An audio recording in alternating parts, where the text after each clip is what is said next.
Let's take a quick look at our progress. We have learned how to install Blender. We became familiar with the interface and explored the 3D viewport.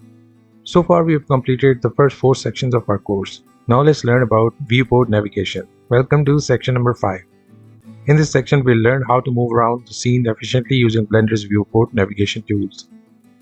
We'll cover orbiting, panning, zooming, switching between standard views, and understanding the difference between perspective and orthographic views. These navigation skills are essential because you'll use them throughout the rest of the course. So let's move ahead. Welcome back. Before we start navigating inside the 3D viewport, it's important to understand the 3D axis. Blender uses 3 main axes to represent 3D space. X-axis shown in red color, Y-axis shown in green color, and Z-axis in blue color. X and Y-axis are visible by default on the grid floor. The Z-axis represents vertical direction, but it will not be visible initially in the viewport. To enable it, go to the Viewport Overlays menu available at the top right corner of the viewport. Under the Axis section, enable the Z-axis option. Alright, now that we understand the 3D axis, let's prepare our workspace for learning viewport navigation more comfortably. Currently, our layout contains a single large 3D viewport. Let's split this area into 2 parts. Move your mouse to the corner of the viewport until the cursor changes into a cross shape. Then click and drag to split the area. Now let's change this area into an outliner. Click the editor type icon available at the top left corner of the new area. From the list, select the outliner. Alright, as you can see, Blender has already created a few default objects for us. These include a camera, a cube, and a light. The cube is the main object in the center of the scene. The camera is used for rendering, and the light helps to illuminate the scene.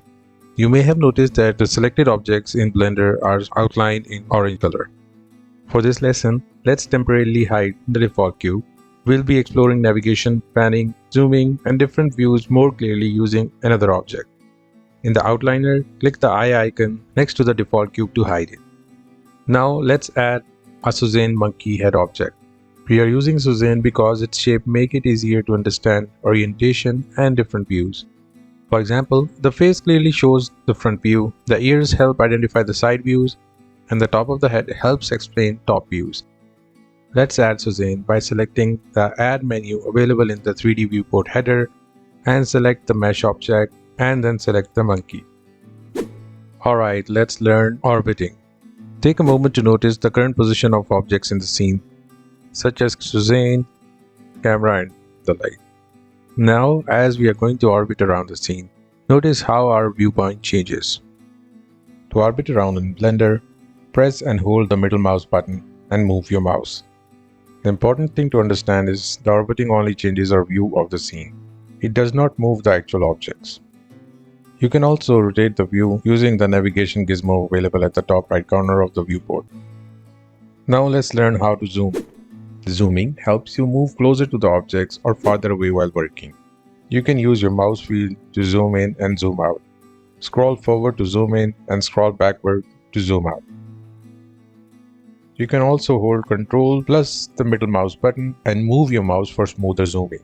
Another way to perform zooming is to use the magnifying glass icon available in the right corner of the viewport. Next is panning, which allows you to move your view without rotating it. To pan, press and hold the Shift key and the middle mouse button, then move your mouse. This helps you move left, right, up, and down across the scene.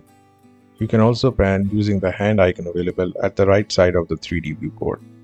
Now that we have learned orbiting, zooming, and panning, let's explore a few more important viewport navigation features. Alright, let's now zoom out a little bit from our scene. Notice the position of the camera placed inside our scene.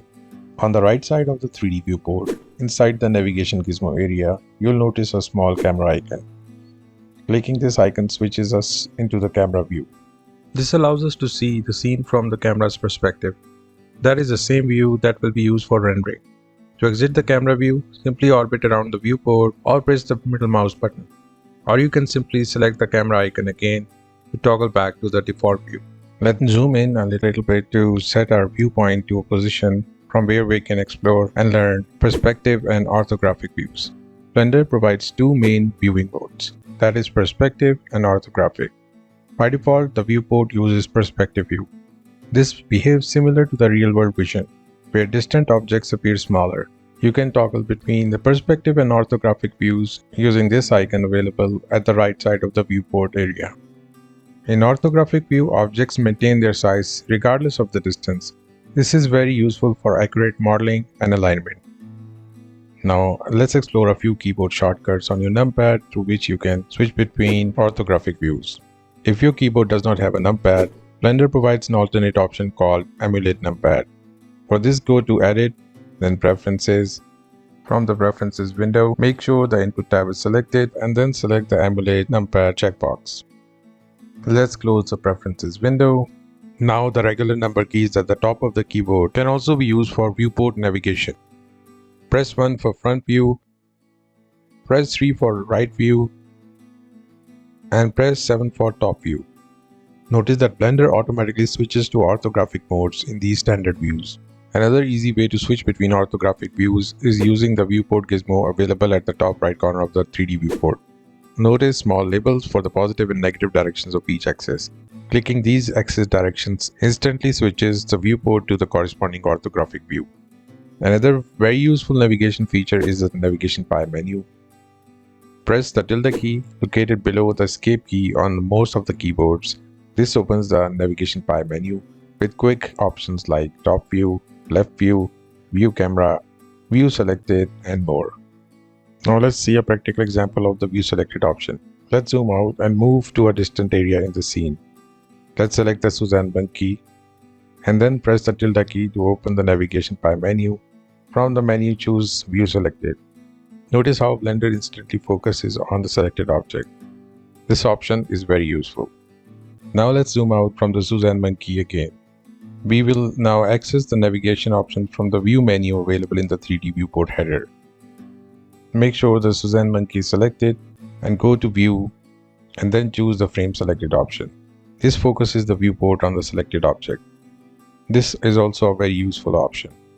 Alright, in this section we have explored the core navigation controls of the 3D viewport. In detail, we learned how to orbit around, zoom in and zoom out, pan the viewport. So far so good. I hope you are following along and enjoying the lessons.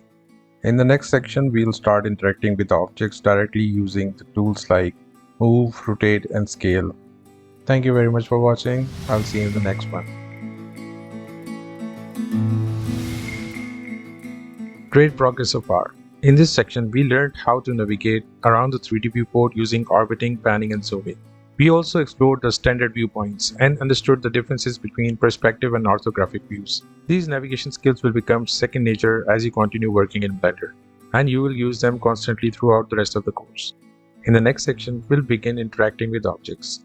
We will learn how to select, move, rotate, and scale the objects. I will see you in the next section. Thank you.